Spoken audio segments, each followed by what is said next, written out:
शांति शांति शांति। विचार चल रहा है तीसरे प्रकरण का। तो 218वां श्लोक चलेगा। तो यहाँ पर वर्णन किया है कि जो माया में प्रतिबिंब, माया में जो आवाज पड़ा हुआ है वो ईश्वर है और अविद्या में आवाज पड़ा है जीव, और दोनों ही कैसे मिथ्या है, दोनों ही मिथ्या जगत की कोटि में आते हैं। इसलिए ईश्वर भी मिथ्या है, जीव भी मिथ्या है। लेकिन जीव का स्वरूप और ईश्वर का स्वरूप सत्य है। उपाधि दोनों की मिथ्या है। जीव ईश्वर को आवासन करोती, श्रुति स्वयं कहती है जीव और ईश्वर रूप को आवास रूप से बना देती है।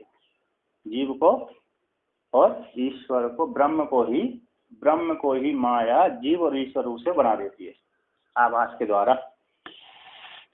तो आगे कहते हैं अस्य जगता एव विनाशित्व अनुभवाद अपि मृषात्वमिति। कहते हैं इस जगत के समान उन दोनों का भी विनाशित्व का अनुभव होने से मृषात्व, ये दोनों कैसे हैं? मृषा है। जैसे जगत मृषा है ना, उसी प्रकार ये दोनों भी कैसे हो जाएंगे? मृषा हो जाएंगे। तो कहते हैं विलयोप्यस्य सुप्त्यादौ साक्षिणा यनुभूयते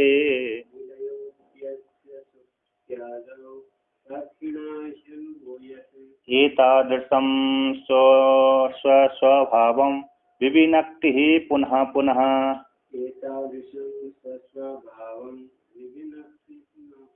कहते हैं अस्य चिदाभास का भी विलय हो जाता है। कहाँ पर हो जाता है? वो सुषुप्ति अवस्था में।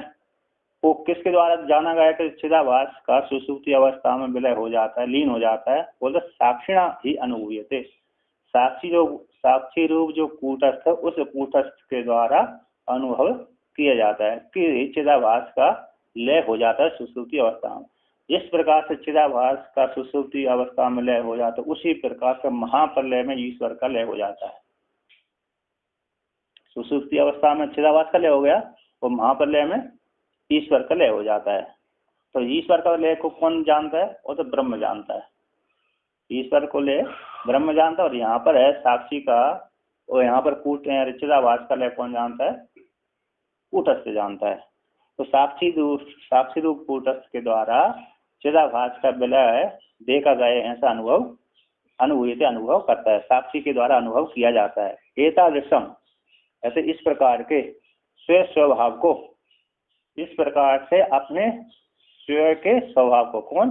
चिदाभास, इस प्रकार का अपने स्वभाव को जान करके पुनः पुनः बार बार विनक्ति अलग अलग करके जाने। अर्थात मेरा स्वरूप कैसा है? मिथ्या है। और मेरा मुख्य कारण कौन सा है? कूटस्थ है। और मैं मिथ्या ही कल्पित हूँ। इस प्रकार से ना मैं भोगता हूँ, ना करता हूँ, ना कुछ हूँ, है ना कूटस्थ करता है, ना भोगता है।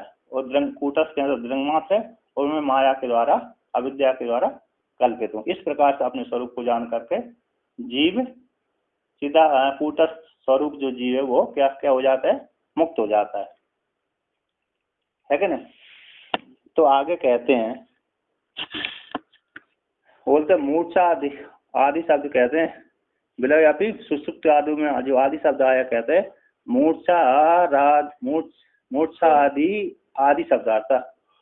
आदि शब्द से मूर्छा आदि का भी ग्रहण कर लेना चाहिए। अर्थात मूर्छा आदि में भी साक्षी के द्वारा अनुभव किया जाता है।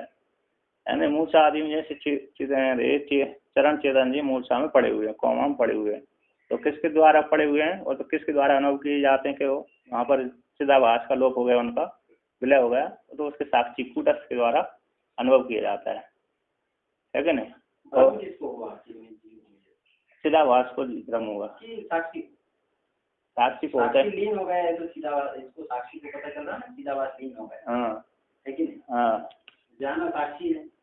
सूर्य होगी। तो मैं सुख से सोया था, ऐसा कौन बोलेगा? साक्षी बोलेगा, चिदाभास बोलेगा। चिदाभास तो मखा ही नहीं, कौन हो गया? साक्षी ने अनुभव किया कि मैं मतलब शांत अवस्था है, ये तो साक्षी ने अनुभव किया। लेकिन ज्ञान होगा चिदाभास को, क्योंकि वहाँ पर सुषुप्ति अवस्था में अज्ञान की क्या है? वृत्ति है। उस वृत्तियों के माध्यम से चिदाभास को ही ज्ञान होता है। जो भी ज्ञान होता है, करता है, भोगता है, वो सब चिदाभास को ही होता है। चिदाभास नहीं होने पर चिदाभास लीन हो जाता है, मूर्छित हो जाता है, लेकिन ज्ञान उसी को होगा, है कि नहीं? वो तो साक्षी तो प्रकाशन कर रहा है, साक्षी जान रहा है कि यहाँ पर चिदाभास नहीं है। मुक्त कौन होगा? चिदाभास की साक्षी है, मुक्त तो साक्षी तो है ही, मुक्त पहले से है। ना निरोधो ना चोत्पत्ति ना बद्धो ना चसाद का, है कि नहीं? ना कोई बद्ध है ना मुक्त है, ना निरोध। बच कौन जाएगा? कोई नहीं बचता, साक्षी भी नहीं। साक्षी तो बचता है, बचने का नाम ही नहीं है उसको। बचता है कि रहता है कि नहीं रहता, इसका नाम ही नहीं है कि नहीं? साक्षी बचता है कि नहीं बचता मुक्ति अवस्था में, तो ब्रह्म स्वरूप ही है। ब्रह्म ज्ञान होने के पश्चात उसमें भगवान भास्कर ने कहा है तो सत्य कहने की कोई जरूरत नहीं है। जो भगवान भास्कर ने उपदेश शास्त्री लिखा है ना, तो उपदेश शास्त्री में वर्णन किया कि वो सत्य है, वो कि ब्रह्म ज्ञान होने के पश्चात सभी नाम मिथ्या है उसका। सत्वी नाम कैसे है? ब्रह्म नाम भी मिथ्या है जब तक ब्रह्म ज्ञान है। नहीं ब्रह्म भी मिथ्या हो गया, शून्यवाद हो गया ना, सब भी मिथ्या तो शून्यवाद हो गया। फिर नाम का वो विषय नहीं रहता, नाम का फिर वो विषय नहीं रहता। आता ब्रह्म नहीं जो है, जब तक आपको ज्ञान नहीं है तब तक आप नाम उसका ले सकते हैं। जब आपको ज्ञान हो गया फिर ब्रह्म है, सत असत की कोई जरूरत नहीं रहती वहां पर। आता सत्य ब्रह्म नाम भी मिथ्या ही हो जाता है। फिर वेदा अवेदो भक्ति, वेदा अवेदो होता है।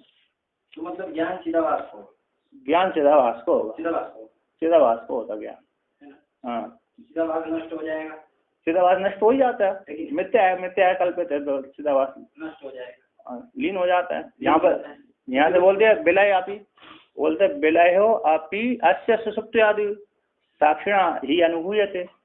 साक्षी के द्वारा सुसुप्ति आदि में विलय हो जाता है, लीन हो जाता है। रूप देखो उसका है 16वें नंबर श्लोक में दिया है, चिदाभास विकारो यो भोक्तृत्व तस्य शिष्यते एवं विवेचित तत्व विज्ञानमय शब्दता।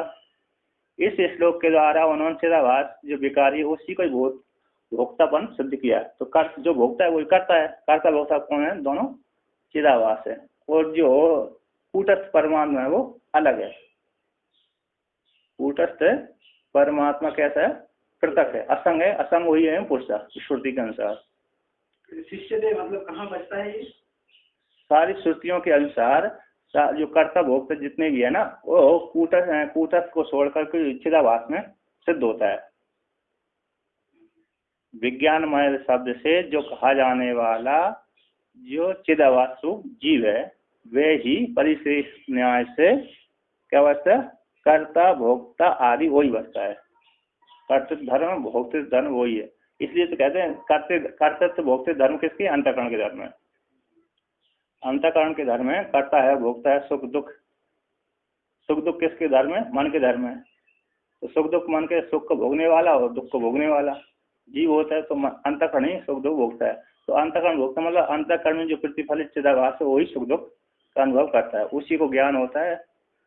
ज्ञान अज्ञान के कारण वो अपने को मानता है, अज्ञान के कारण वो अपने को मानता है। यदि अज्ञान ना हो, पटक पटक जान ले, फिर वो भी मिथ्या हो जाता है। आगे इसी का वर्णन करेंगे। तो शरीर में 3 रोग होते हैं, 3 ज्वर होते हैं। 3, एक जागृत ज्वर, सूक्ष्म ज्वर और कारण ज्वर। वो कारण तीनों ज्वरों को अविद्या के द्वारा चिदाभास अपने में मान लेता है, ठीक है ना? तीनों ज्वरों को अविद्या के कारण, और वास्तव में उसमें भी नहीं है। भगवान उन्होंने कहा वास्तव में उसमें 3 ज्वर में है ही नहीं है। कूटस्थ में तो है ही नहीं है, किंतु चिदाभास में नहीं है। फिर किसको अनुभव किया? तो वो अविद्या के द्वारा चिदाभास अपने में आरोपण कर लेता है। जैसे एक व्यक्ति है, घर का मुखिया है, घर का मुखिया है, तो मुखिया है तो वो संप्रदाय से उसके पास बोले घर के जो स्त्री पुत्र जो बच्चे आ रही हैं उसके, उनके बीमार होने पर वो कहता है कि उनको दर्द के अपने में जोड़ लेता है। तो वो बीमार तो वो हुई है, किंतु अपने में आरोपण कर लेता है कि मैं बीमार हो गया। जैसे किसी का पुत्र से ज्यादा प्रेम है, तो पुत्र मर गया उसको, तो कहते पुत्र तो मर गया, वो कहते मैं मारा गया, है नहीं? जो गौण आत्मा हो, मिथ्या आत्मा है ना, गौण आत्मा है, तो गौण आत्मा स्वीकार करते मैं मारा गया, मेरा क्या होगा? बहुत से लोग तो पागल भी हो जाते हैं अपने पुत्र पत्नी के मरने के बाद, है कि नहीं? तो ऐसे अलग अलग है ना, पता चलता है तो अलग अलग कोई पता ही नहीं, तो वहाँ देखो वहाँ पर उदाहरण है, मतलब जैसे वो अपने मान लेते हैं, नहीं तो वो तो अलग अलग है ही, उसमें तो वो तो नहीं जैसे वहाँ पर अलग अलग हैं, वहाँ पर उदाहरण के द्वारा उस जीव ने अपने में आरोपण कर लिया। उसी प्रकार यहाँ पर भी चिदाभास रूप जीव ने अज्ञान के द्वारा अपने में आरोपण कर लिया।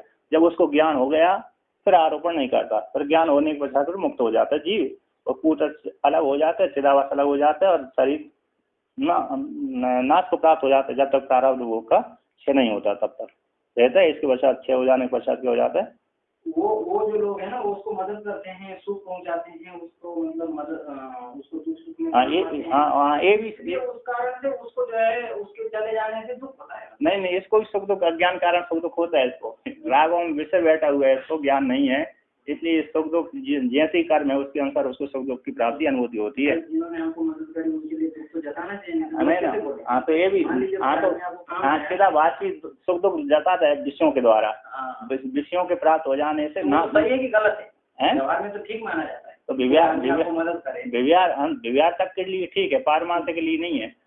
परमार्थ में मतलब ऐसा होता है उल्टा कि कोई मदद करे और आप चल भागे यहाँ से। परमार्थ में कोई नहीं है, न एको न दूत, एको हम दूती नास्ती, मदद करने वाले को भी दो डंडे लगाए। और क्या, जो मदद करे उसको ना गुरु है ना शिष्य है कि नहीं। परमात्मा तो ना गुरु है ना शिष्य है, ना बंध है ना मोक्ष है। तो कहते हैं भवतु मृषात्म हो, मृषात्म चिदाभास हो, तथा किम आयतम, तो उससे क्या प्राप्त हुआ। तो कहते हैं एतादृशम स्व स्वभाव, अपने स्वरूप को जान करके बार बार विविनक्ति यानी विवेचन कर ले। कहते हैं यदा कूटस्थात् विवेचित चिदाभासो मायिको ज्ञातस् तदा स्वस्वभावं स्वतत्वम् एतादृशं मृषात्मकं पुनः पुनः विविनक्ति कूटस्थात् विविच्य जानाति। यदा जिस काल में कूटस्थ से विवेचित जो चिदाभास है वह चिदाभास में से मायक है, ऐसे जिस मायक चिदाभास को ज्ञान हो जाता कि मैं मायक हूँ। यदा जिस काल में, तथा उसी काल में अपने स्वस्वभाव, अपने स्वभाव को, स्वरूप को, स्वतत्व स्वरूप को एतादृश इस प्रकार से मृष्यात्म, एतादृश मतलब मैं कूटस्थ परमात्मा से पृथक हूँ और मेरा ऐसा स्वरूप है, मैं इस वाला उपाधि वाला हूँ। ऐसे मृष्यात्मक स्वरूप को जान करके पुनः पुनः बार बार, एक बार हमको ज्ञान वो हो गया, विचार किया, दोबारा दूसरे दिन नहीं किया तो बैठ कर नहीं, राग नहीं पड़ता है कि नहीं। जैसे हमने एक बार श्रवण किया तो श्रवण करने के पश्चात दूसरी बार श्रवण नहीं किया तो वो भूल जाते हैं, विस्मृति हो जाती है। तो बार बार श्रवण करेंगे तो वस्तु क्या हो जाती है, स्मृति में आ जाती है। तो बार बार स्मरण करके विवेचन करके कूटस्थ परमात्मा से विवेच्य पृथक भाव करके जो जानता है, कूटस्थ से चिदाभास जानता है कि मैं कूटस्थ परमात्मा से पृथक हूँ और मैं मायक हूँ। कौन जानता है? चिदाभास। मैं कूटस्थ से पृथक हूँ, भिन्न हूँ, अलग हूँ। हाँ अलग है, विवेचन कर दिया ना, और मैं मायक हूँ, चिदाभास जानेगा। अच्छा ज्ञान मतलब ये तो ये होगा कि साक्षी मेरे से अलग है और मैं साक्षी नहीं हूँ, ये तो हाँ ऐसे ही तो है, मैं साक्षी नहीं हूँ, मैं साक्षी से भिन्न हूँ। हाँ तो मैं साक्षी नहीं हूँ, हाँ साक्षी नहीं, मैं मायक पृथक है, नहीं परोक्ष कहाँ, पृथक है, अलग हूँ। परोक्ष तो है, परोक्ष कहाँ, सामने मैं अलग हो गया, अलग है। मेरा जो है रे, मैं जैसे साक्षी पारमार्थिक सत्य है उसी प्रकार में पारमार्थिक सत्य नहीं, मैं कल्पित हूँ, साक्षी में कल्पित हूँ अज्ञान के द्वारा। और क्या, अज्ञान के द्वारा मैं कल्पित हूँ, तो मायक कल्पित हूँ मिथ्या। यदि कल्पत्वम तत्व मिथ्यात्वम, इस प्रकार चिंतन कर चिदाभास अपने को जाना। मैं नित्य हूँ ऐसा नहीं,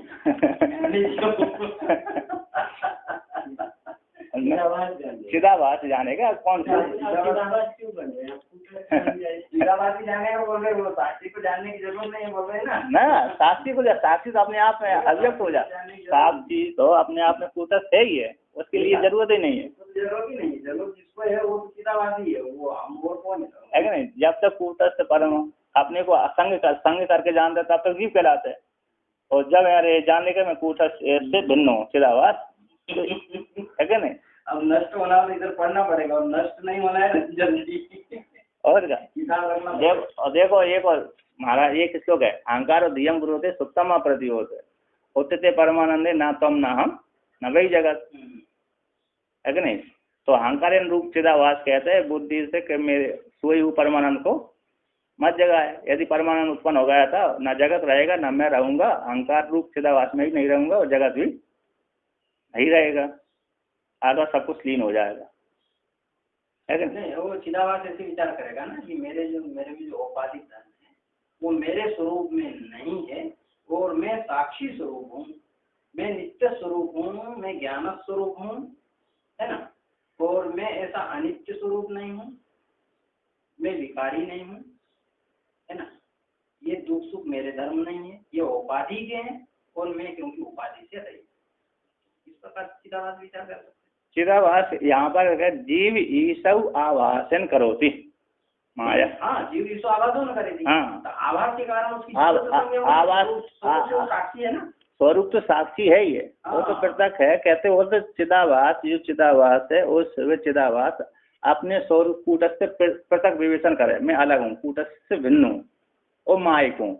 कूटस्थ से भिन्न ना करके अपनी उपाधि से अपने को भिन्न करें। पंचम में आदि दी है, पंचमी विभक्ति, किससे? पंचमी विभक्ति कूटस्थात। हाँ, कूटस्थात, कूटस्थात अपने को भिन्न करे सब बोले ना। हाँ, कूटस्थ कूटस्थ भिन्न हूँ, नहीं देख कूटस्थात विवेचित चिदाभास मायु कहा। हाँ, कूटस्थ से कूटस्थ पंचमी दी है, उससे अलग हो गया। हाँ, ठीक है। हाँ, यदा देखो यदा जिस काल में कूटस्थात विवेचिता, कूटस्थ परमात्मा से विवेचित जो चिदाभास है मैं अलग हूँ। अरे आम गिरेगा तो वहां से आम से नीचे गिरा है ना, अपादान है कि नहीं है, अपादान ऊपर से नीचे आता है। बोलते कूटस्थ परमात्मा से विवेचित जो चिदाभास है अलग है, पृथक हो गया, वो कैसा मायक है, यह इस प्रकार से जानता है।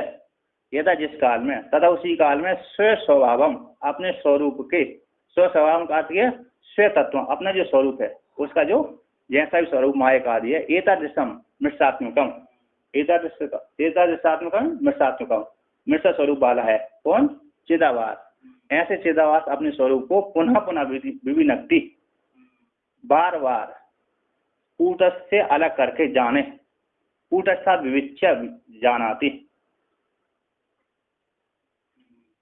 है कि नहीं, कूटस्थ से अलग करके जानता है। आत्मा में माया कल्पित आगे आ रहा है, देखिए चिदाभास स्वतः को भी जरूर नास्ति। हाँ, तो आगे आएगा इदा, यहाँ पर तो कूटस्थ पृथक हो गया, फिर बाद हाँ नहीं, चिदाभास में अगर स्वतः कोई ज्वर नहीं है, नहीं स्वतः तो जो अगर ज्वर नहीं है तो अर्थ आ गया कि औपाधिक उसमें। हाँ, औपाधिक है और तो फिर उपाधि को अलग करना है, उपाधि को तो अलग करना है, लेकिन चिदाभास में कैसा होता है, मिथ्या हो जाता है। नहीं, तब फिर उसमें औपाधिक जोर मानने की जरूरत नहीं, तब उसको औपाधिक जोर मानने की जरूरत नहीं, क्योंकि स्वतः ही अगर उसमें वो है सब दोष। किसमें औपाधिक, जो औपाधिक तो तीनों अवस्थाओं के हैं। नहीं, अगर स्वतः मृत्युशील है, अगर चिदाभास सीधा देखो मायक है कल्पित है, मृत्युशील मायक है कल्पित है और नाशवान है, कल्पित भ्रांति के द्वारा कल्पित अनित्य भी कह सकते हैं और उसका स्वरूप उसके स्वरूप से भिन्न भी नहीं,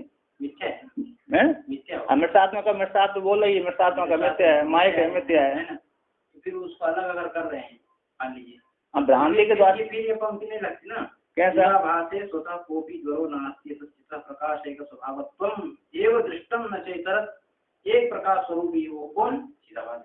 हाँ, चिदाभास रूप है, उसके भ्रांति से चिदाभास ने अपने को माना है अज्ञान के द्वारा। चिदाभास ने अपने को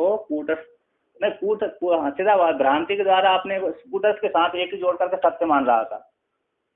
चिदाभास से कूटस्थ के साथ एक ही भूत करके अपने को सत्य मान रहा था, करता भूत तो सारे मानता, वो तो नहीं मानता, वो उपाधि के कारण मानता, वो तो अविद्या के कारण मानता, ठीक है ना, स्वतः नहीं मानता था ना। स्वतः उसका स्वरूप क्या है, बस इतना ही विचार करना है। स्वतः उसका स्वरूप कल्पित है, मृषात्मक है, स्वतः ही है उसका स्वरूप है। तो पीछे पंक्ति नहीं लगती, तो आगे पहले की पीछे की पंक्ति, पीछे की पंक्ति को पहले आगे की पंक्ति पीछे की पहले और क्या सीधा बात, पहले की पीछे की पंक्ति करेंगे तो आगे की पंक्ति करेंगे और क्या, पहले नाशवान मान लेते अपने आप है क्या नहीं। तो कहते तथोपि किम अतः उससे क्या प्राप्त हुआ? कूटस्थ परमात्मा से चिदाभास को अलग कर लिया तो उससे क्या प्राप्त हुआ, है कि नहीं?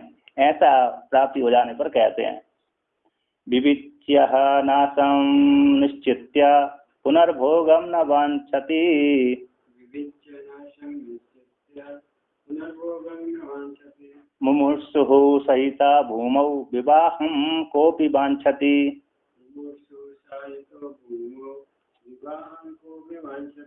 तो कहते हैं विविच्य, आपने कहते हैं निश्चय रूप से अपने विनाश को निश्चय करके, नाशम निश्चित्य विविच्य पृथक, कूटस्थ से पृथक कर लिया, कूटस्थ से पृथक करते ही वो विनाश को प्राप्त हो गए। ऐसे निश्चय रूप अपने नाश को निश्चय करके कहते हैं पुनर्भोगम न वांछति चिदाभास। तो चिदाभास पुनः दोबारा के भोग की वांछा नहीं करता। उसने जान लिया कि मैं अलग हो गया, कूटस्थ से अलग होते ही मैं विनाश को प्राप्त हो गया, तो विनाश को प्राप्त होकर के ऐसा निश्चय मैं विनाशी हूँ, और विनाश को प्राप्त होकर के विनाशी हूँ ऐसा निश्चय करके पुनः फिर वो चिदाभास से अपने को भोग की वांछा नहीं करता। तो कहते हैं, उदाहरण देते हैं, मुमुर्षु सहिता भूमौ, जैसे मरने की इच्छा करने वाला पुरुष मरने वाला ही है और भूमि पे पड़ा हुआ है, भूमि पर सो रहा है और मरने की इच्छा कर रहा है, आज तो बहुत तकलीफ हो रही है उसकी। तो ऐसा मुमुर्षु व्यक्ति पुनः विवाह की वांछा नहीं करता। क्या नहीं करता? भूमि पे पड़ा है, मरने की इच्छा कर रहा, मरने ही वाला है, कल ही मरने वाला है, घंटा 2 घंटा बाद मरने ही वाला है, फिर कहे उसके तुम विवाह कर लो, तो विवाह की इच्छा फिर वो नहीं करता। अब मेरा क्या, अब मैं विवाह करके क्या करूंगा? तो कहते हैं स्व विनाश निश्चय, चिदाभास अपने विनाश के निश्चय कर लिए जाने पर भोग इच्छा अभावे दृष्टान्तम, अब भोग की इच्छा के अभाव में दृष्टांत को कहते हैं मुमुर्षु। मर्तुम इच्छेति मुमुर्षु, मरने की इच्छा वाले पुरुष का भूमि पे सोता हुआ, भूमि पर सोता हुआ वह पुरुष से पुनः विवाह की वांछा नहीं करता। कहते हैं यदि करता है तो विवाह की इच्छा करता है, तो फिर क्या होता है? लज्जित होता है। तो कहता है किंच पूर्ववद हम भोक्ता इति विहारतुम अपि लज्जयति, यदि करता है, यदि भोग करता है तो चिदाभास यदि भोग करता है तो कहते हैं किंच, और पूर्व के समान, पहले जब ज्ञान नहीं था मैं कूटस्थ से अलग हूँ, ऐसा ज्ञान नहीं था, जैसे पूर्व के समान में जो भोक्ता करता भोक्ता आदि था, ऐसे व्यवहार करने के ज्ञान होने के पश्चात में अलग हो गया हूँ, तो ऐसे व्यवहार करने के लिए यदि व्यवहार करता तो लज्जित होकर के व्यवहार करता है। जैसे किसी महिला को किसी परस पुरुष के साथ, कई पुरुषों के साथ संबंध बना लिया, अब वो गांव में आती हर महिलाएं उसको क्या करती हैं? ताना मारती हैं। तो शर्मिंदा होकर तो वो क्या करती है, या तो घर में पड़ी रहती है या तो उनके सामने निकलती नहीं है। मारते हैं, आपको क्या मालूम, गाँव वाले मानते हैं, ताना मारते हैं। रात के अंधेरे में एक बार निकल जाए ना और घर से बाहर, तो दिन की उजाले में उसका रहना मुश्किल है। और क्या, ताना मारते हैं। नहीं ऐसा तो सुना नहीं बहुत सुना, गाँवों में बहुत होता है। वो तो फिर जिसको शर्म ही ना हो इस बारे में, मतलब सब सहन करना पड़ेगा। लोग मौका देखते ही बोलते हैं, मौका देखते ही बिल्कुल। अरे नहीं, गाँवों में नहीं, आश्रमों में भी तो बोलते हैं। आश्रमों में बोल, किसी ने वो घोटाला कर दिया प्रबंधक ने या तो किसी ने, बस उसको देख दीजिए आ गए ये आ गए, देखो अब क्या करेंगे, आपसी में 4-5 व्यक्ति बोलने लगते हैं। वो पहले डर में रहता है कि मेरे बारे में बात नहीं कर रहे, और क्या, उसको और भी डर रहता है। तो वो उनके सामने नहीं जाता है, हो जाएगा ही, जाएगा शर्मिंदा होकर के जाएगा। तो कहते हैं यहाँ पर जरहेति व्यवहर्तुम च भोक्ता हमिति पूर्ववत् छिन्ननाश इव ह्रीतः क्लिश्यन्नारब्धमश्नुते।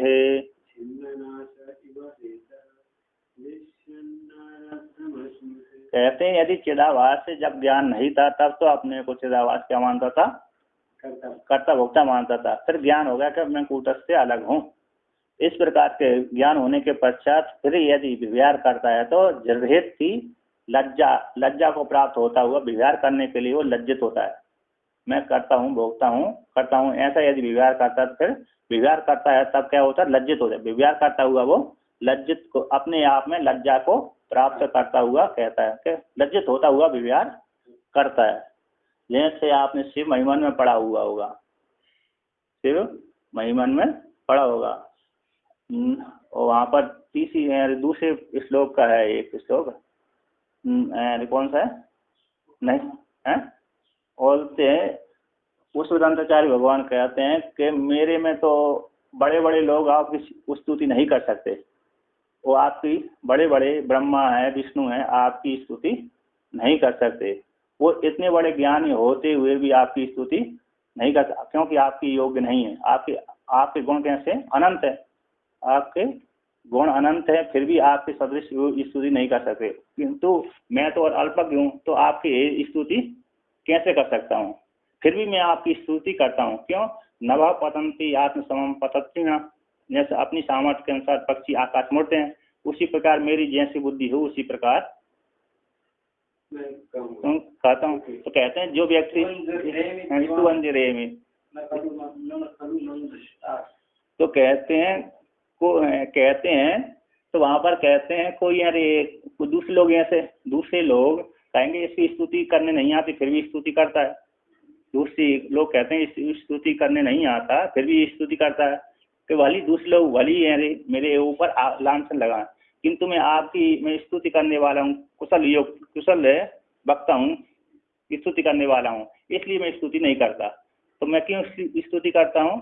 क्योंकि मैं अपनी जिह्वा आदि की पवित्र करने के लिए स्तुति करता हूँ। आज तो दूसरा एक नाटककार है, मंच पे नाटक कर रहा है, मंच पे नाटक कर रहा है, तो दूसरे लोग हंस देते हैं। उनकी हंसी को ना देखते हुए वो क्या करता है, अपना नाटक दिखाते ही रहता है कि नहीं? तो ऐसे ही है, यहाँ पर यदि व्यवहार करता है भोक्ता चिदाभास, तो लज्जित होकर के व्यवहार करता है। यदि मानता है, पूर्व के समान यदि मांगता है तो लज्जित होकर के वो क्या करता है, व्यवहार करता है, लज्जित होता हुआ। तो जैसे कहते हैं छन्न नासा ही विदिता, जैसे जिसकी नाक कट गई हो, नाक कट गई मतलब बदनामी हो गई है ना, कोई गलत कार्य करते उसने गलत कार्य करते ही बदनाम हो जाता है, तो नाक कटी बोल देते हैं, गलत कार्य करते ही मतलब बदनाम हो गया। तो कहते हैं छिन्न नाश है ये विदिता। तो छिन्न नाश हो, जैसी बाजार में निकला, समाज में निकला, तो लोग क्या करते हैं, उसकी मजाक उड़ा देते हैं। तो कहते हैं यदि बाजार में जाता है तो लोग उसी हंसी उड़ाते हैं, फिर भी काम करने के लिए जाएगा। तो कहते हैं जब जाता है तो काम करने के लिए बाजार में जाता है, सामान लेने के लिए, वह क्लिश्चियन आरब्धम अश्नुति, क्लिश को प्राप्त होता हुआ, अपने आप में कष्ट का अनुभव करता हुआ वहां पर बाजार आदि में जाता है। जैसे वो व्यक्ति उसी प्रकार ये भी चिदाभासी क्लिष्टता का अनुभव करता हुआ आरब्ध कर्म को, प्रारब्ध कर्मों को भोगता है। शेष जो प्रारब्ध कर्म है, ज्ञान होने के पश्चात जो शेष प्रारब्ध कर्म बचे उनको क्लिष्ट, अपने में क्लेश का अनुभव करता हुआ प्रारब्ध कर्मों को भोगता है। तो कहते हैं टीकाकार यहाँ पर कहते हैं शर्म आयु दूसरों थोड़ी नहीं बोले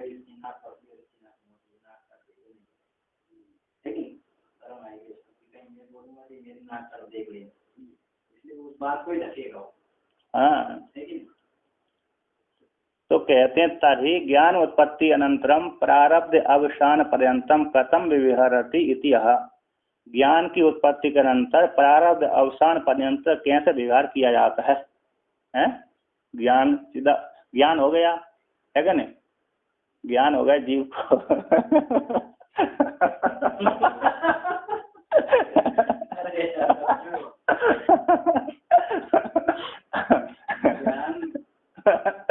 ज्ञान लफड़ा वाली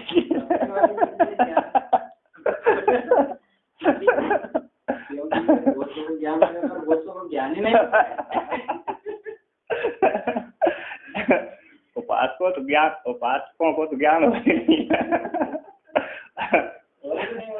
है। तो ज्ञान उत्पत्ति का अनंतर क्या कहता है? वो तो लज्जिता, हितो का अर्थ कर दिया लज्जित होता हुआ है, लज्जित क्लिश्चन, लज्जित होता हुआ क्लिष्टता का अनुभव करता हुआ वो तो क्या कहता है? वो था न इदानीम कर्म क्षीयते, वर्तमान काल में अभी तक मेरे इतने कर्म नहीं चाहिए जो मैं अब शांति को प्राप्त हो जाऊं, अतः विधेय केवल की प्राप्ति हो जाए, जीवन मुक्त तो हो गया, जीवन मुक्त तो होगा। ज्ञान होने के पश्चात ज्ञान जिस काल में ज्ञान हुआ उसी काल में वो जीवन मुक्ति का अनुभव लेने लगता है। अब प्रारब्ध हो क्या, विधेय केवल की प्राप्ति उसको नहीं है। बोलते कब तक मुझको विधेय केवल की प्राप्ति होगी, बोले ना इदानी में, अभी वर्तमान काल, इदानी में ना वर्तमान काल, अभी अब तक है मेरे कर्म क्यों छीन, कर्म अभी तक मेरे कर्म क्षय नहीं हुए। इस प्रकार से अभी तक मेरे को संसार में भ्रमण करना पड़ रही है। कहते इति क्लेशम, इस प्रकार क्लेश को अनुभव करता हुआ प्रारब्धम अश्नुते, प्रारब्ध का उपभोग करता है, यानी प्रारब्ध कर्म फलम भुंक्ते इत्यर्थ, प्रारब्ध के कर्म फलों को उपभोग करता है। तो कहते हैं अब इदानीम ज्ञानी को भी वो सोचते रहता है कि मेरे को ऐसे कि इतना भोग क्यों करना पड़ रहा है, वैसे दुख मनाते नहीं, दुख नहीं मनाते ज्ञानी, मतलब ज्ञानी अब ये दूसरे को बताने के लिए बोला, ज्ञान फिर अपने को दुख नहीं मानता। मैं ज्ञान होने के पश्चात मेरे को, हाँ कोई यदि ऐसे किसी के मन में आ भी जाए तो ऐसा अनुभव करता है। यदि किसी ज्ञानी के मन में ऐसा आ जाता है तो ऐसा वो मानता है अपने को, उदासीन है, वहाँ भी नहीं है, रस नहीं हो, ऐसा नहीं। और क्या, चलती का नाम गाड़ी, रुकने का नाम खटारा है कि नहीं, चल गई तो गाड़ी है और रुक गई तो खटारा है, वो नहीं है। निश्चल का मतलब रस रहित होता है और उदासीन होकर व्यवहार करता है। कहते हैं इदानीम ज्ञान अनंतरम साक्षिणो भोक्तृत्व अभाव कैमुतिक न्याय सिद्ध इत्या। इदानीम वर्तमान काल में ज्ञान के अनंतर साक्षी का भोक्तृत्व अभाव है, ऐसा कैमुतिक न्याय के द्वारा दिखलाते हैं। जब उसी में ही नहीं है तो चिदाभास में नहीं तो साक्षी में कैसे बनेगा। तो कहते हैं साक्षिण यदा स्वस्यापि भोक्तृत्वं मंतुम जिह्रेत्यं तदा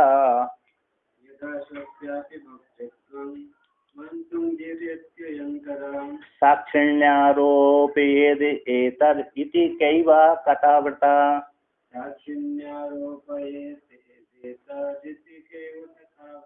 कहते हैं अयम है चिदाभास, यदा जिस काल में उसको ज्ञान हो गया कि मैं भोक्ता मुक्ता नहीं हूँ, कर्ता भोक्ता नहीं हूँ, तो स्वयं का ही भोक्तित्व मानने के लिए उसको लज्जा होती है। यदा जिस ज्ञान होने के अनंतर है जो चिदाभासी स्वयं अपने को भोक्ता मानने के लिए क्या करता है, लज्जित होता है। जब स्वयं चिदाभासी अपने को कर्ता भोक्ता मानने में लज्जित होता है, तदा फिर कहते हैं तदा फिर साक्षी में आरोपण करेगा, साक्षी कर्ता भोक्ता है, उसके विषय में तो कहना ही क्या। अथवा वो क्लेश मान भी नहीं तो कोई दिक्कत नहीं। हाँ, वो जो क्लेश है ना वो तो अंतःकरण में होता है। हाँ, साक्षी उससे अलग है, सबसे अलग है। जो भोग आता है वो तो अंतःकरण की, क्योंकि पहले की कभी कल्पना रही होगी, तब सोचता है कि अब तो इसको पूरा तो करना ही पड़ेगा, अब ले लिया ठेकेदारी।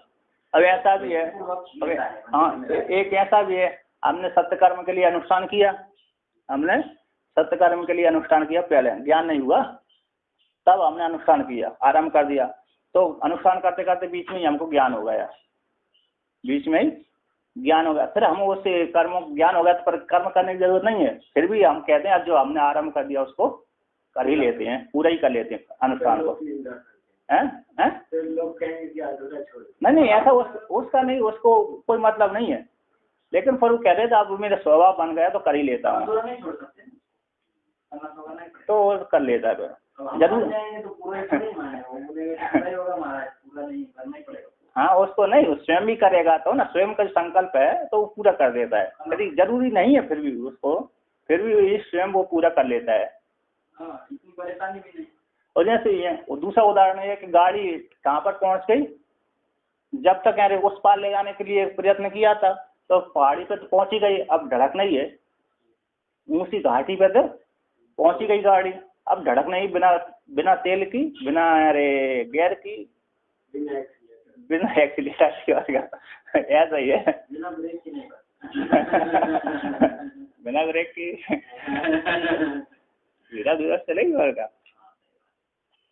तो कहते हैं अयम चिदाभासा स्वस्यापि भोक्तृत्व मंतुम अहम भोक्ता इति ज्ञातुम जरहति विलज्यते यदा तदा। बोलते यहाँ है जो चिदाभास है स्वयं का भी भोक्तृत्व मानने के लिए मैं भोक्ता हूँ, इस प्रकार से जानने के लिए जरहति है विलज्यते लज्जित होता है। अपने में भोक्तापन मानने के लिए क्या होता है, उसको सर में आती है।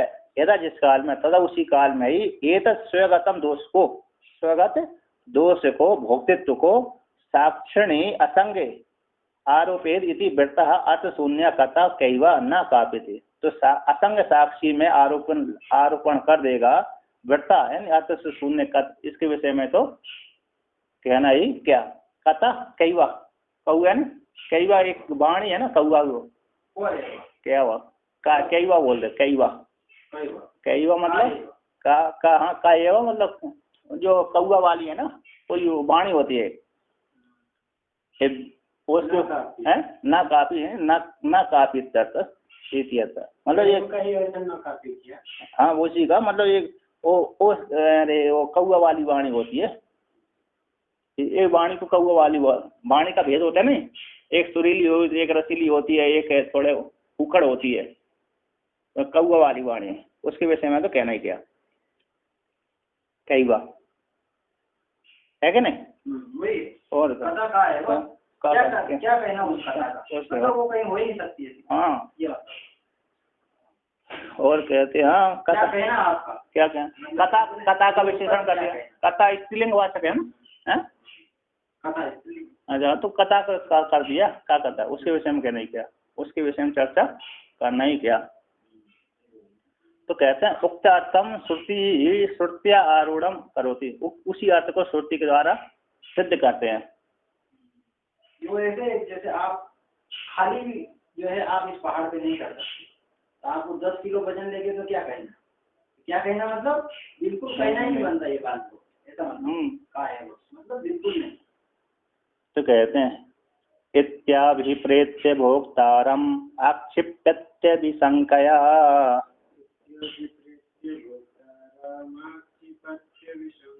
कस्य कामायेति ततः शरीरानुज्वरो नहीं।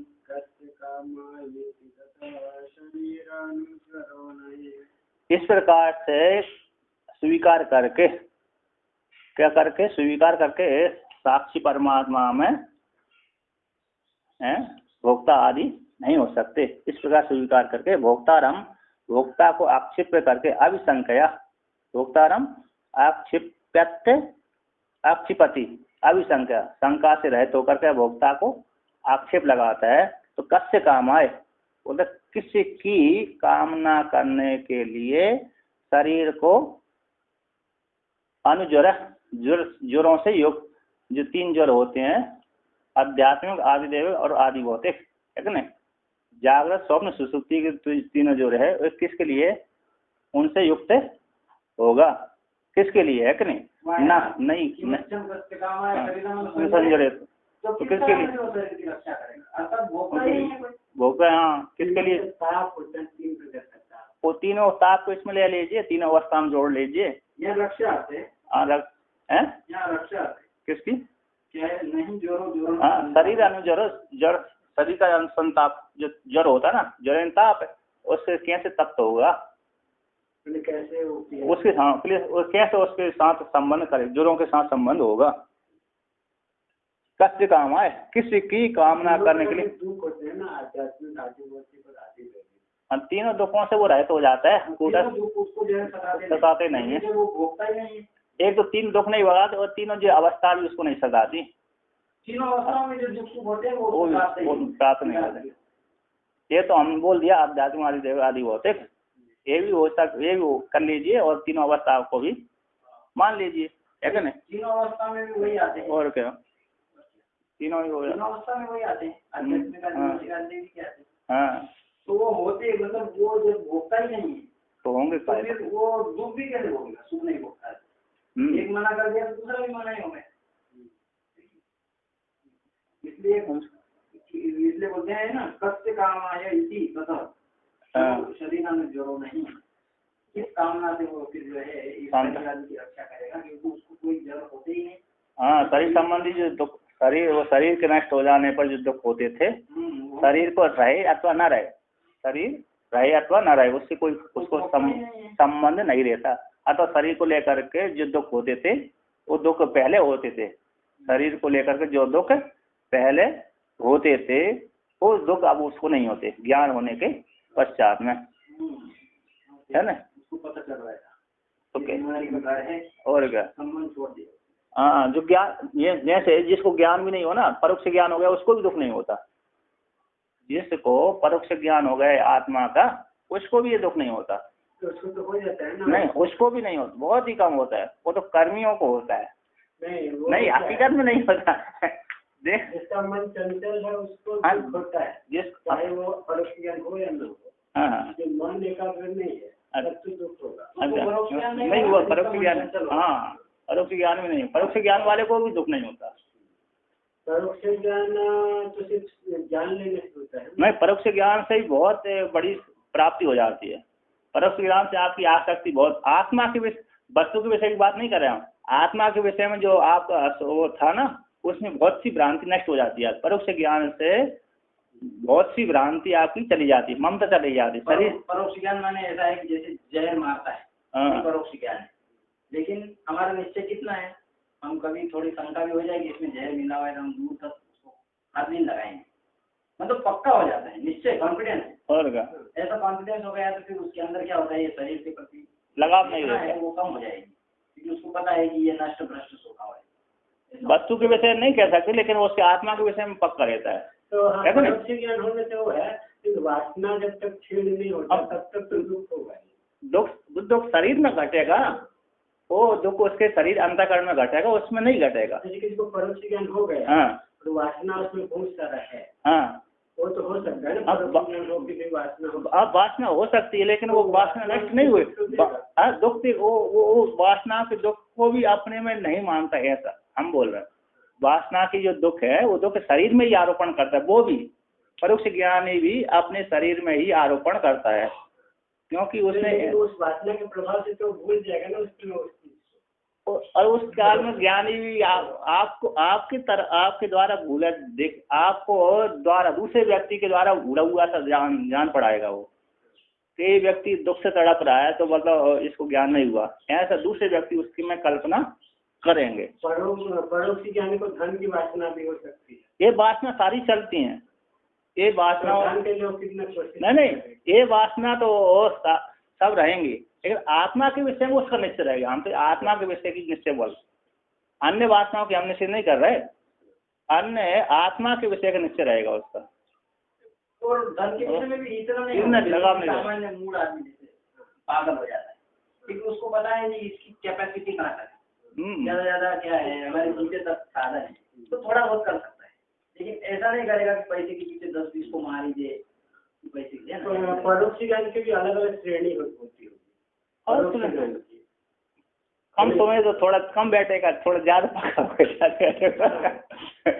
एक बार रिपीट कर लिया तो आपको एक बार संसार पड़े, दूसरी बार रिपीट, जितना दृढ़ है उतना कम आ सकता है। हाँ, जितना दृढ़ हो जाएगा उतना अप्रोक्ष की ओर बढ़ जाएगा ना, जितना दृढ़ होता जाएगा उतना अप्रोक्ष की ओर बढ़ जाएगा। श्रद्धा और क्या, श्रद्धा ज्ञान के साथ भूमि की वर्णनी है, ज्ञान के साथ भूमिका वर्णन की है। 3 भूमिका तो हर व्यक्ति वेदांत पढ़ती ही आ जाती है।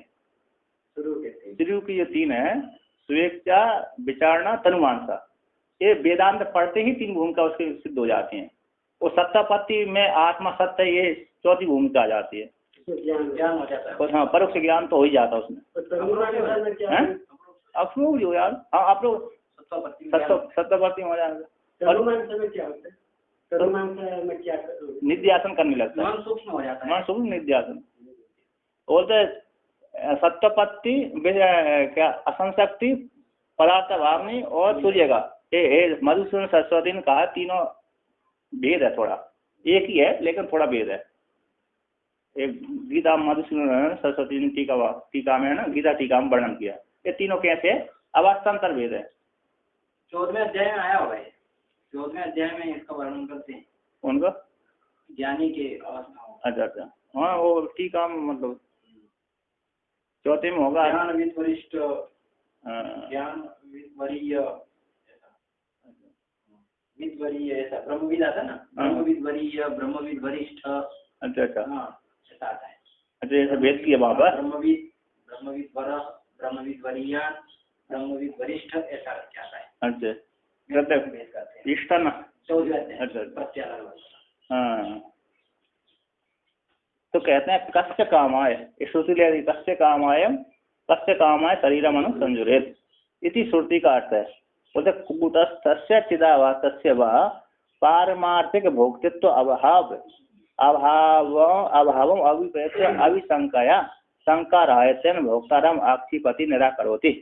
बोलते कूटस्थ परमात्मा का और चिदाभास का पारमार्थिक भोक्तृत्व का अभाव को स्वीकार करते, दोनों का पारमार्थिक भोग नहीं है, ऐसे स्वीकार करके अभिशंकया यानी शंका से रहित होकर के भोक्ताराम आक्षिपति यानी भोक्ता को ही निषेध करते हैं। दोनों भोक्ता नहीं है। फिर कौन भोक्ता हो गया? बोलते उपाधि को लेकर चिदाभासी भोक्ता होता है। उपाधि को लेकर के नहीं ये तीनों के संयोग में ही ये भोक्ता, वस्तुतः चिदाभासी भोक्ता नहीं है।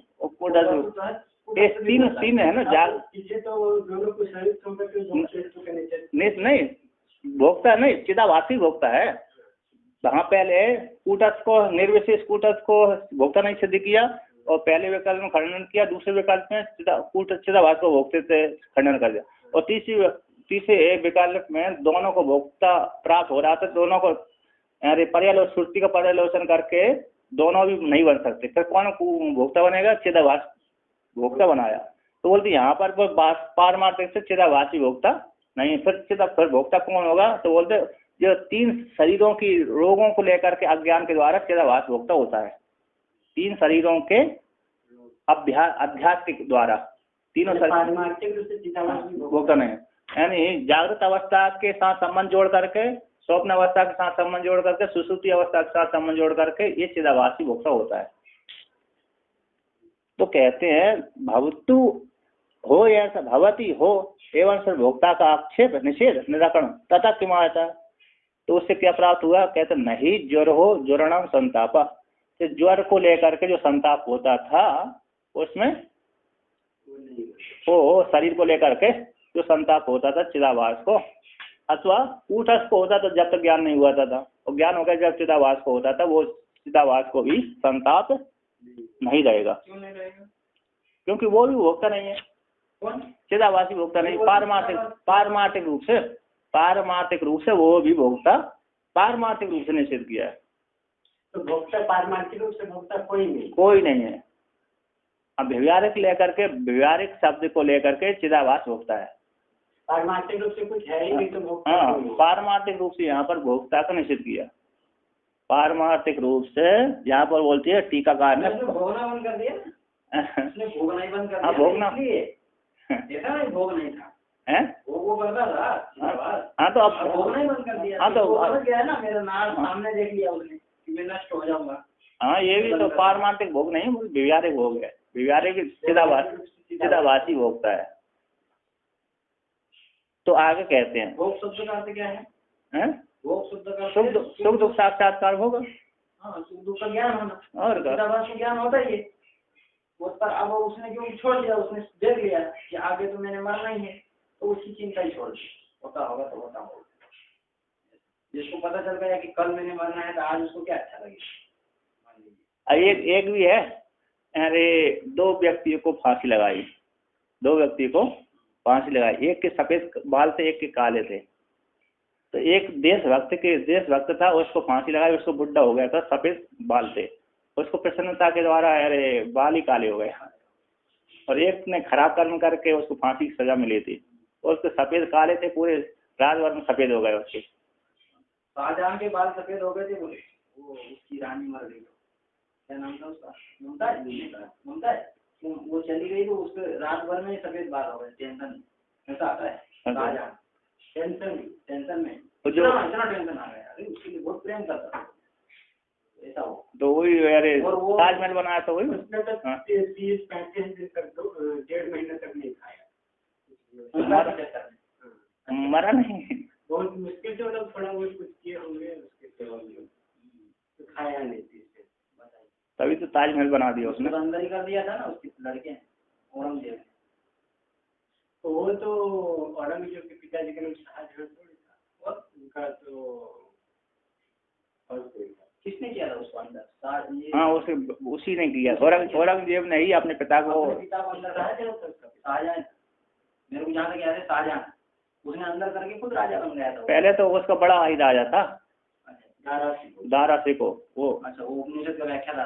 हाँ, उसने उपनिषद को व्याख्यान, मतलब पहले उपनिषद पढ़ा, फिर उनको ट्रांसलेशन करवा दिया अरबी में, है, अरबी में ट्रांसलेशन। तो देखा ये तो हिंदू पक्ष का है, तो उसको हटा कर मिल करके मंत्री से मिल करके उसको जेल में डाल दिया भाई को, स्वयं राजा बन गया, क्योंकि वो इतना अन्याय नहीं करता था। ऐसा बना मार दिया ना, मार दिया होगा, और क्या मार दिया था। सारे 3-4 भाइयों को मारा। हाँ सारे, औरंगजेब ने अपने जो भाई उसके विपरीत जाते थे वो सबको मार देते। बाद में जो उसके पहले जिसको अपने पक्ष में लिया उन जिन भाइयों को, बाद में उनको भी राजा बनने के पश्चात उनको भी मार दिया। और उसके जो 4-5 पुत्र थे ना, पुत्रों को सब जेल में डलवा दिया। जैसे वो 8 साल के हो गए, 8 साल जैसे उनके पुत्रों का उम्र हो गया ना, तो जेल में डलवा। कौन? औरंगजेब अपने पुत्रों को? हाँ, कि मैंने जैसे अपने पिता को मार कर जेल में डाल करके राजा बना, मेरे पुत्र भी बोल करके उसके 4-5 पुत्र से सबको जेल में रखा। अच्छा। जब वो मरा ना, उस समय छुड़वाया, 2 दिन पहले। वो अपना आधा जिंदगी जेल में रहे। कैसा जीवन, हमने एक थोड़े से डर के मारे कितने लोगों को उसने परेशान कर दिया। बहुत। तो वो बोलते हैं कि जो शहीद था ना, मतलब शहीद नहीं, जिसको फांसी की सजा सुनाई गई थी, क्रांतिकारी वीर, तो उसको कहते हैं महाराज जी सुना देते, नाम तो वो अंग्रेज लोग तो बहुत शुरू होते थे ना, उस समय बहुत कॉमेडी करते थे, मतलब इनको परेशान करते थे। तो उसको सजा थी, तो सजा से मतलब फांसी की, फांसी की सजा होने से पहले उसको आम की टोकरी भर के दिया है, कमरे में रखाया, मतलब है ना, जेल में। तो वो समझ गया कि ये क्या मतलब चाह रहा है, कि मेरे को तो फांसी लगने वाली है, तो ये मेरा मजाक उड़ा रहा है।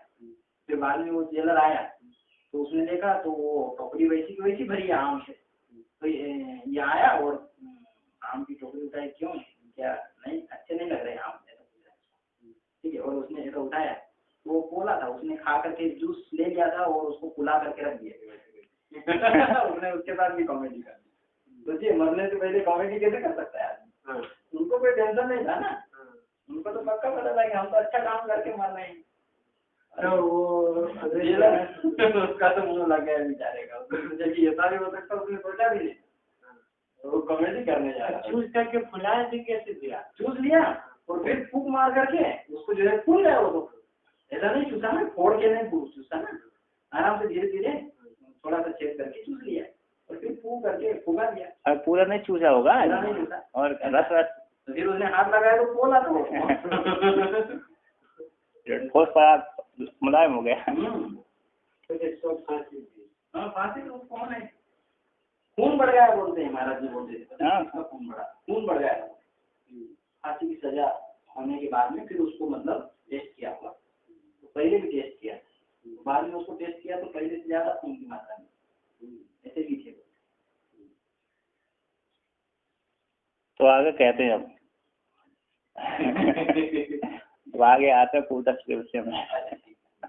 और तो तत्ववेत्ता ज्वर शरीर अनुज्वर अभावम दृश्यतम शरीर वेदम तत्र तत्र ज्वर सद्भावम च दर्शयति। और तो तत्ववेत्ता के शरीर के अनुज्वर का अभाव को दिखलाने के लिए शरीर के भेद को लेकर के वहाँ पर तत्र उस शरीर में, है ना, ज्वर के सद्भाव को दिखलाते हैं। तो कहते हैं स्थूलम सूक्ष्मम कारणम च शरीरम त्रिविधम स्मृतम। स्थूलम सूक्ष्मम कारणम च शरीरम त्रिविधम स्मृतम। अवश्यम त्रिविधोस्तेव तत्र तत्रोचितो ज्वरः। कहते हैं शरीर के भेद को और 3 प्रकार के शरीर के भेद को और 3 प्रकार के ज्वर के भेद को दिखलाते हैं। कहते हैं 3 प्रकार शरीर, कहते हैं स्थूल शरीर, सूक्ष्म शरीर, कारण शरीर, ये 3 प्रकार के शरीर जाने गए हैं। अवश्यम त्रिविधो अस्ति एवं, अवश्य रूप से 3 प्रकार के शरीर है ना। अस्ति एव है ही, अस्ति एव तत्र तत्र उचित ज्वर, वो वहीं 3 प्रकार के शरीर है, उसी वहीं पर एक एक ज्वर भी विद्यमान है। तीनों ज्वर में एक एक विद्यमान है। उस स्थूल स्वर में आ रहा ना, अगला श्लोक स्थूल स्वर का ही आ रहा है।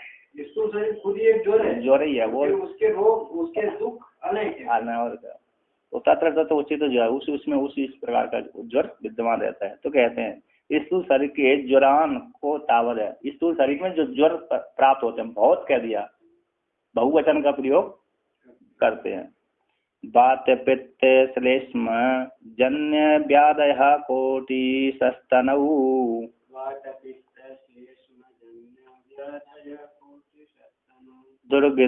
दुर्गंधित्व कुरूपत्वाद आहा भंगादयस्तथा।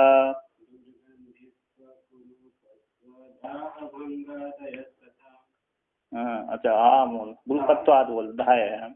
बोलते बात है, पित्त है, बात पित्त श्लेष्मा जन्य व्याधि, बात पित्त कप, श्लेष में कप हो गया, बात पित्त श्लेष में कप। तो बात और पित्त श्लेष्मा से जन्य हजारों लाखों इस शरीर में व्याधि उत्पन्न हो जाते हैं। 3 धातुओं के वैषम में से ही शरीर की उत्पत्ति हो जाती है। बात पित्त है ना, धातु वैषम, व्यक्ति को पित्त प्रदान होगा, सर दर्द होता रहेगा, उल्टी आती रहेंगे। बात प्रदान हो गए तो हाथ पैर दर्द करेंगे, और कफ प्रदान हो गया तो खांसता खूंचता ही रहेगा। ये सम होना चाहिए, जिसकी सम नहीं है तो जिसके जो मात्र जिस मेरे धातु की बढ़ जाती है, वही रोग उसमें ज्यादा प्रवेश कर जाता है, हो जाता है। इसलिए तीनों गुणों की क्षमता जो है वो प्रकृति है। तीनों गुणों की जो क्षमता है वो संसार है। संसार ये भी है प्रकृति का। हाँ, और 3 गुण, वो जो रजोगुण सत्वगुण तमोगुण बोलते हैं। हाँ, ये एक प्रकार का रूप है। इस प्रकार से स्थूल शरीर में तीनों दोष इसी कारण से वो ये जाते हैं। काम क्रोध आदि भी इसी मात्रा में होते हैं। जिसको पित्त ज्यादा होगा तो उसको क्या बढ़ेगा, जिसको कफ ज्यादा प्रदान होगा वो क्या कामी होगा कि लोभी होगा। पित्त जिसको आता है वो क्रोध से स्वभाव ना। 3 दोष होता है, 3 दोषों का गुण होता है, क्रोध तथा लोभ तस्मात् एतत् प्रेम। जो कफ दोष वाला तो हो जाता है, निद्रा में जाते हैं। नहीं, कफ दोष वाला क्या, कफ दोष वाला निद्रा में कहीं जाएगा, खांसी आती रहेगी, उसको नींद ही नहीं आती। खांसी वाले को तो कफ यानी खांसी आती है, जुकाम बहुत होता है उसको। कफ वाला नहीं, 3 दोष लीजिए मूल, काम क्रोध और लोभ, ठीक है ना। तो जो पित्त वाला होगा उसको क्रोध आना चाहिए, ठीक है कि। हाँ, तो जैसे आपको भी पित्त प्रदान है तो क्रोध आते हैं आपको। नहीं, अच्छा, आप किसी प्रकार से कंट्रोल चलिए। हाँ, ये हाँ स्वाभाविक है। क्रोध वाले व्यक्ति यार क्रोधी प्रदान देता है। और क्या, बीपी बढ़ गई आपे से बाहर। हाँ, और जिसको वो होता है क्या बोलते हैं, कफ प्रदान, उसको काम ज्यादा हो, कफ प्रदान, ऐसा भी मैंने सुना है। अच्छा, ठीक है, ऐसे अलग लोग होते हैं। अलग अलग। जो वात प्रदान होगा उसको जो है धन की वो लोभ ज्यादा हो। अच्छा, काम दोष मूल बताया ना, काम क्रोध तथा लोभ तस्मात् एतत् प्रेम। अच्छा, हाँ, ये 3 दोष प्रधान है। हाँ, तो वो उसमें ऐसा आता है, मैंने पढ़ा था। अच्छा, कहीं पर नहीं पढ़ा है, ऐसा आता है, उसमें पता चल जाता है इसका प्रकृति कैसी है।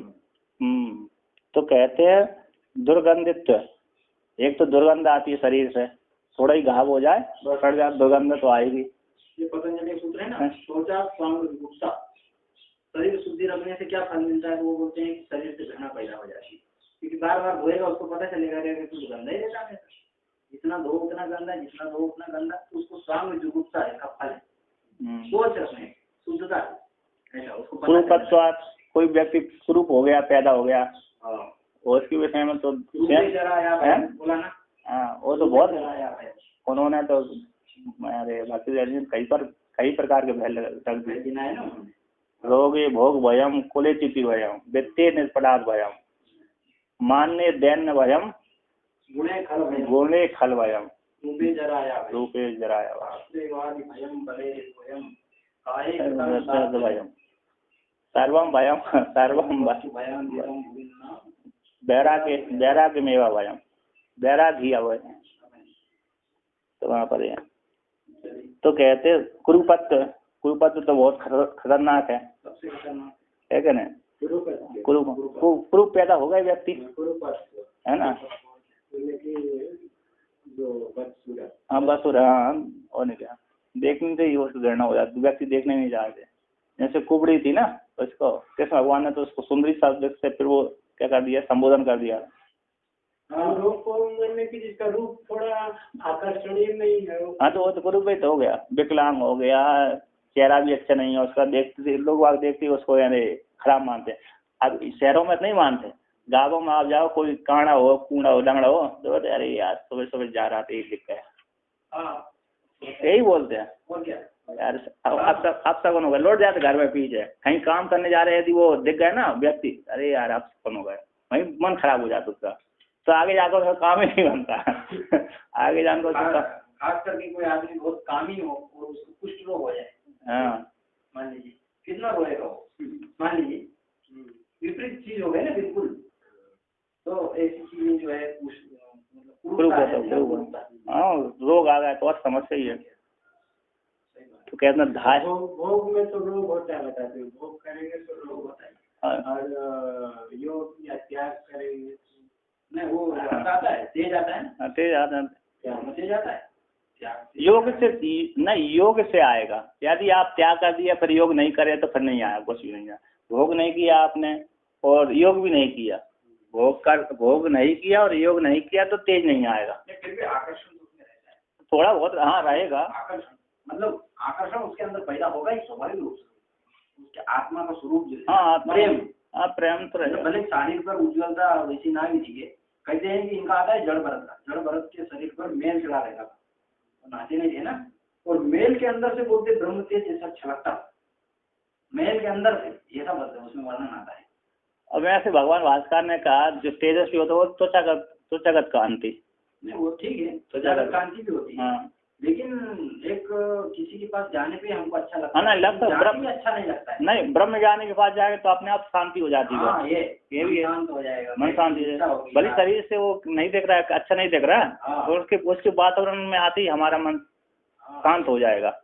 बल्कि ब्रह्म ज्ञानी का भी यही लक्षण है, उसी के पास मतलब आपको कुछ ग्रहण करना है। हाँ आप इस कमरे में ब्रह्म ज्ञानी बैठा है तो बढ़िया शांति हो जाएगी। जैसे महाराज जी है, महाराज जी जहाँ बैठ जाते थे सारे महात्मा शांत बैठ जाते थे, कोई भी चू चू मैं नहीं करता था, सही बात भी नहीं करता था, जितने मोबाइल वाले थे सारे मोबाइल भी बंद कर रहे थे, बड़े शांत। जब तक नहीं बोलते थे तब तक वो बैठे ही रहते थे गूंगा बन करके, सारे महात्मा लोग इतनी देर कैसे बैठे गूंगा बन करके बैठते थे, जब वो प्रवचन करते थे फिर वो सुनते थे, तो ऐसे ही।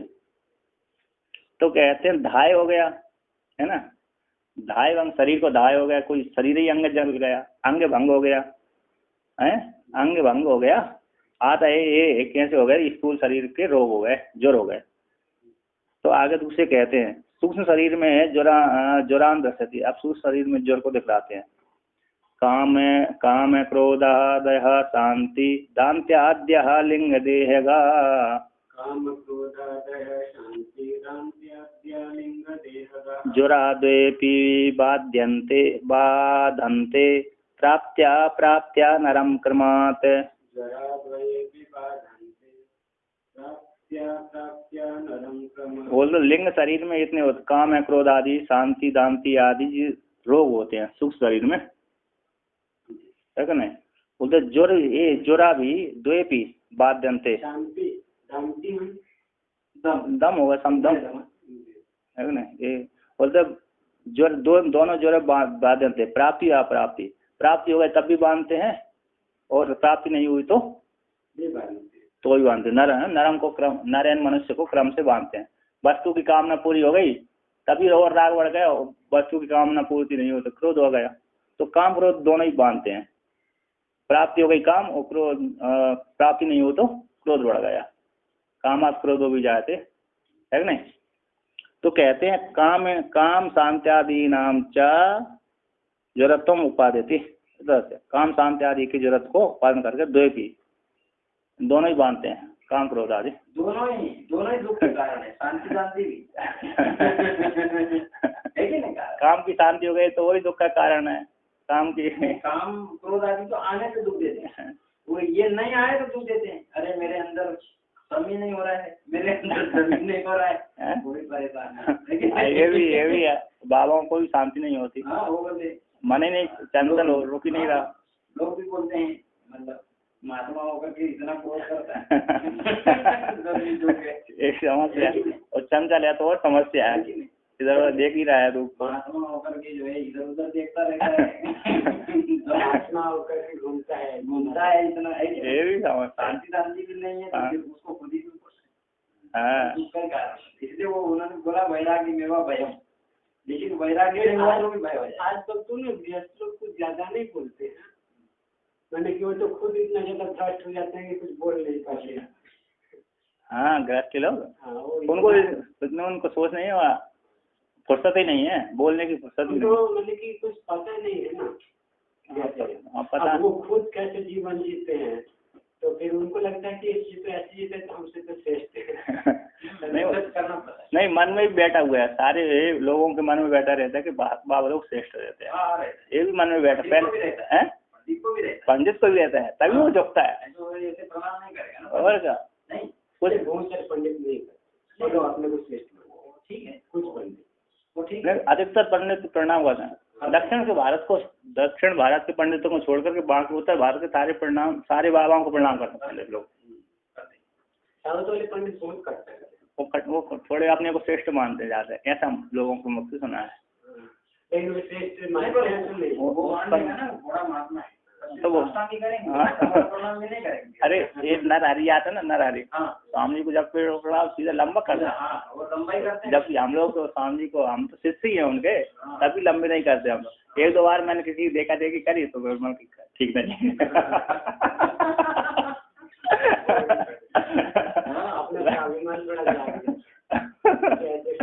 देख लो नहीं, जहाँ पटना धोते भाई लंबा हो गया वो तो, जूता चप्पल पहनो, यहाँ जूता चप्पल उठाते हैं रखते हैं, जैसे नीचे स्नान करने जाते हैं ना सीढ़ियों के पास में, वहीं लंबा हो गया।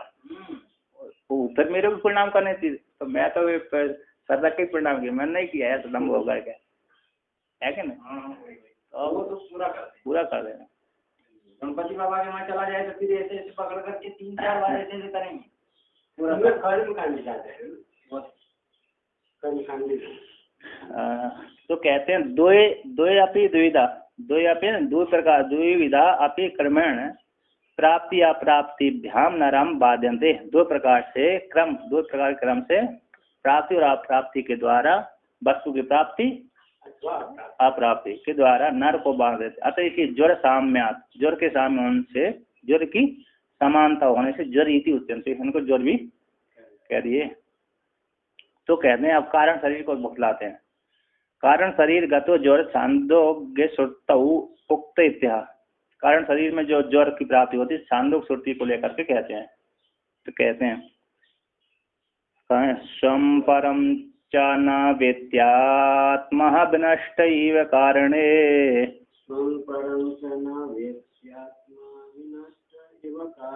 आगामी दुःख बीजं चित्ते तदिन्द्रेण दर्शितम्।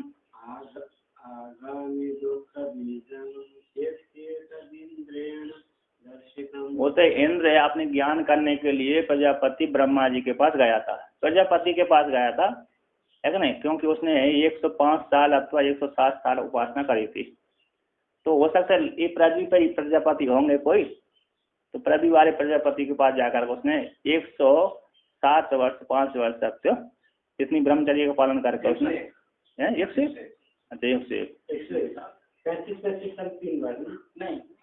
4 प्रयाग में गया था। 33 करेंगे तो कितने हो गए?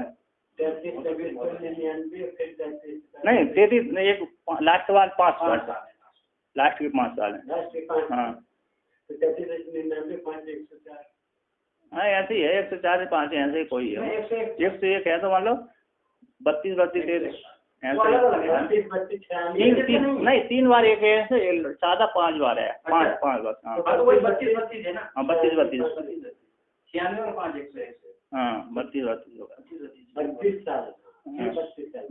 32 हाँ 5 लास्ट चौथी बार में 5 साल किया तो कहते हैं जो कारण शरीर में 32 करके कारण शरीर का इतना 32 साल 101 साल तो उम्र भी नहीं। 32 साल में शरीर छोड़ेंगे, घर छोड़ेंगे तो 32 साल में तो भगवान ने जो 32 साल में शरीर छोड़ दिया। और क्या, उन्होंने तो 8 साल में ज्ञान हो गया था उनका। उन्होंने ज्ञान हुआ तक नहीं हुआ तो वो तो पहले से सारे शास्त्र पढ़ लिए उन्होंने ज्ञान तो पहले से ही स्वतः सिद्ध ज्ञान था उनका। तो उनका ये जो अवतारी पुरुष होते हैं ना उनका स्वतः सिद्ध ज्ञान रहता है, उनको ज्ञान करने की जरूरत ही नहीं रहती। तभी तो शुरू में ही आते हल्का मचा देते हैं हल्का। तो कहते हैं स्वयं परम च न वेति आत्मा, हे आत्मा है ना तो स्वयं को जानता है ना पर को जानता है। विनष्टा भी कारण, कारण शरीर में विनष्ट के समान और विनष्टता हुआ है। मैं भी विनष्ट होगा, दूसरे तो विनष्ट है ही है, मैं भी विनष्ट के समान सा हो गया क्योंकि मैं स्वयं को नहीं जानता वहां पर। इति आगामी दुख बीजम है, भविष्य का होने वाला जो दुख का बीज है। इति इस प्रकार से इंद्र के द्वारा वहां पर छांदोग्य उपनिषद में प्रजापति के द्वारा प्रजापति के सामने दिखलाया गया था। तो कहते हैं न हम खलु अयम एवं संप्रति आत्मानं जानामि अयम अहम अस्मीति नो एव इमानि भूतानि विनाशम एव अपितो भवति न अहम अत्र भोग्यम पश्यामि इति वाक्येन स्व पर ज्ञान शून्यत्वम अज्ञानेन नष्ट प्रायत्वम परेद्युर आगामी दुखे बीजम च इंद्रेण शिष्येण गुरुः प्रजापति पुरतो निवेदितम इत्यर्थ। बोलते हम न खलु अयम न हम कट गया होगा है ना, बोल ना हम ना मैंने बिल्ली लगाई है शायद अनुसार ही है वहां पर श्रुति में। ना हम खलु और अयम एव, अयम है भी नहीं है और है ना हम खलु अयम एव संप्रति आत्मानम जाना। मैं इस आत्मा को अपनी कैसे संप्रति वर्तमान काल में अपनी आत्मा को नहीं जानता और अहम अस्मि मैं हूं कि नहीं हूं ये भी नहीं जानता। नो हम लोग कहते हैं ईमानी भूतानी, इन भूतों को भी मैं नहीं जानता, अपनी आत्मा को भी नहीं जानता और इस भूतों को भी नहीं जानता। विनाशम एव अपितो भवति, विनाश के समान मतलब अपितो लीन हो जाता है, विनाश के समान। विनाशम एव अपितो भवति, विनाश होता हुआ है, विनाश को ही प्राप्त होता हुआ रहता है वहां पर। और सब कुछ लीन हो जाता है सुसुप्ति में जाकर के। कुछ भी इतना जागृत है ना स्वप्न ना कुछ, सुसुप्ति में तो है ही, लेकिन सुसुप्ति है कि नहीं है ये भी नहीं देता उस ज्ञान। इस प्रकार से विनाशम एव अपितो भवति, विनाश में लीन हो जाता है, विनाश को प्राप्त हो जाता है। तो ना हम अत्र भोग्यम पश्चात कहते वो सुसुप्ति काल में भोग को भी नहीं देखता, अपने को भी नहीं जान पाता, तो भोग समुदाय को भी नहीं जान पाता। इस प्रकार से शिष्य के द्वारा इसी वाक्य के द्वारा स्व पर ज्ञान शून्यत्व, स्व का और पर के ज्ञान से शून्य अज्ञान के द्वारा नष्ट प्रायत्व, नष्ट को प्राय होता हुआ, नष्ट प्रायत्व होता हुआ, नष्ट को माना होता हुआ, नष्ट होता हुआ सा परेद्यु आगे सामने है ना, परेद्यु ने आगे आगामी दुख बीज को इंद्र रूप शिष्य के द्वारा गुरुन प्रजापति के पुरतः सामने निवेदन किया। इस प्रकार से यहाँ पर छांदोग्य उपनिषद में कारण और रूप ज्वर को भी बतला दिया। तो 3 ज्वर बतला दी, बाकी ज्वर बाद में बतलाएंगे। ओम पूर्ण